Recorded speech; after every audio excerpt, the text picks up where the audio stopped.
UPI से payment करते हैं तो इररिस्पेक्टिव ऑफ आपका या रिसीवर का अकाउंट कौन से बैंक में है, आप आसानी से पेमेंट कर पाते हैं।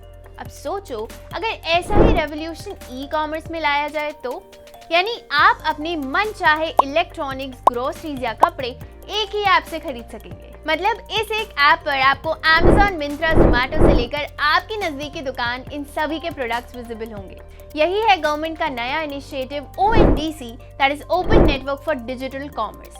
इस वीडियो में हम जानेंगे कि ONDC क्या है, इंडिया को ONDC की जरूरत क्यों है, ONDC आखिर काम कैसे करेगा और इसमें क्या क्या चैलेंजेस आ सकते हैं। So let's get started. What is ONDC?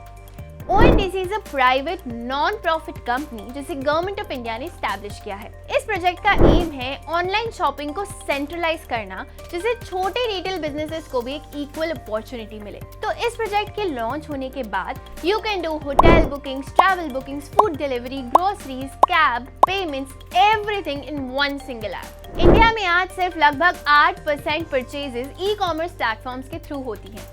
Government का टारगेट है कि ONDC के थ्रू आने वाले 2 साल में ये परसेंटेज 25% तक हो जाए। अब जानते हैं कि इंडिया में ONDC की जरूरत क्यों है। छोटे रिटेल शॉप्स इंडिया की GDP का एक बहुत इंपॉर्टेंट पार्ट है, बट ई कॉमर्स जायंट्स के ह्यूज डिस्काउंट के कारण इन छोटे रिटेल शॉप्स का बिजनेस अफेक्ट हो रहा है और यहाँ ई कॉमर्स प्लेटफॉर्म्स को एक अनफेयर एडवांटेज मिल रहा है। इसके अलावा ई कॉमर्स जायंट्स के पास कस्टमर्स के टेस्ट और प्रेफरेंसेस का एक बड़ा डेटाबेस होता है जिसे वो अनफेयरली भी यूज कर सकते हैं। फॉर एग्जाम्पल, एक क्लोथिंग ई कॉमर्स प्लेटफॉर्म के पास डेटा है कि कितने लोग हर महीने टी शर्ट्स खरीदते हैं और कौन सा फैब्रिक कौन से एरिया में ज्यादा बिकता है। इस डेटा को यूज करके वो प्लेटफॉर्म अपना खुद का टी शर्ट ब्रांड भी लॉन्च कर सकता है और उसे ऐप में सबसे ऊपर भी लिस्ट कर सकता है। इससे again small retail sellers business से बाहर हो गए।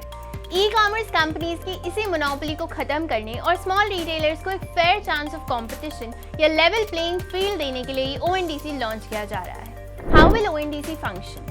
अब जानते हैं कि ONDC कैसे इस प्रॉब्लम को सॉल्व करेगा। जो भी रिटेलर्स और बिजनेसेस ONDC नेटवर्क में रजिस्टर्ड होंगे उन्हें आप एक सिंगल ऐप के थ्रू एक्सेस कर सकते हैं। तो जैसे ही आप कोई प्रोडक्ट सर्च करेंगे, you will get a number of options from big companies to small retailers. यहाँ प्राइस, डिलीवरी चार्जेस और estimated time of delivery compare कर सकते हैं। करंटली ONDC नेटवर्क में पेटीएम, फोनपे, डंजो जैसी कई कंपनीज रजिस्टर्ड हैं। गवर्नमेंट ने सेलर्स को रजिस्टर करने के लिए ONDC सेलर ऐप लॉन्च किया है। अब ये नेटवर्क एक्चुअली काम कैसे करेगा, इसे समझते हैं। एज अ कंज्यूमर आप किसी भी प्लेटफॉर्म या ऐप से ऑर्डर प्लेस कर सकते हैं।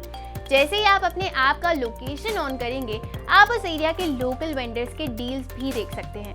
साथ ही उस पर्टिकुलर ऐप में रजिस्टर्ड बाकी सेलर्स भी आपको दिखेंगे।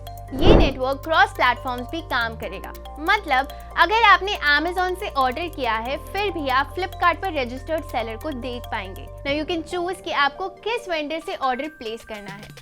इस तरह जो ऐप्स ONDC नेटवर्क में रजिस्टर्ड होंगे वो इंटरऑपरेबल होंगे और बायर और सेलर क्रॉस प्लेटफॉर्म्स ट्रांजैक्शंस भी कर पाएंगे। इस तरह कंज्यूमर्स को हमेशा लोएस्ट प्राइस देना होगा, plus consumers estimated delivery time को भी कम कर पाएंगे as you have an option to get things delivered from your nearest shop as well. This is quite a revolution, right? ONDC का पायलट प्रोजेक्ट अभी बैंगलोर, भोपाल, न्यू दिल्ली, कोयम्बटूर और शिलोंग में चलाया जा रहा है। दो अभी इसमें लिमिटेड नंबर ऑफ सेलर्स और बायर्स हैं। Government has launched ONDC app, जहां पर अभी सेलर्स को इस नेटवर्क में रजिस्टर किया जा रहा है। What challenges does ONDC face? Well, जितना रेवोल्यूशनरी ये प्रोजेक्ट है, इसके चैलेंजेस भी उतने ही बड़े हो सकते हैं। इंडिया में स्मॉल बिजनेसेस को डिजिटलाइज करना एक चैलेंज है, जिसके लिए गवर्नमेंट को अवेयरनेस प्रोग्राम्स चलाने होंगे। दूसरा सबसे बड़ा चैलेंज है volume of goods sold. Small businesses का वॉल्यूम ऑफ गुड्स सोल्ड कम होने के कारण सर्च रिजल्ट्स में उनका टॉप पर लिस्ट होना थोड़ा चैलेंजिंग है। And third biggest challenge is massive discounts. बड़ी कंपनीज के पास फंडिंग रेज करने और बल्क ऑर्डर प्लेस करने का ऑप्शन होता है, जिससे वो कंज्यूमर्स को ज्यादा डिस्काउंट दे पाते हैं, जो कि एक स्मॉल रिटेलर के लिए पॉसिबल नहीं है। तो ये थी ONDC से जुड़ी कुछ इंपॉर्टेंट डिटेल्स। क्या आपको लगता है कि ONDC भी UPI की तरह ही सक्सेसफुल हो पाएगा? Tell us in the comment section. If you find this video informative, then share this video and subscribe to Navi YouTube channel.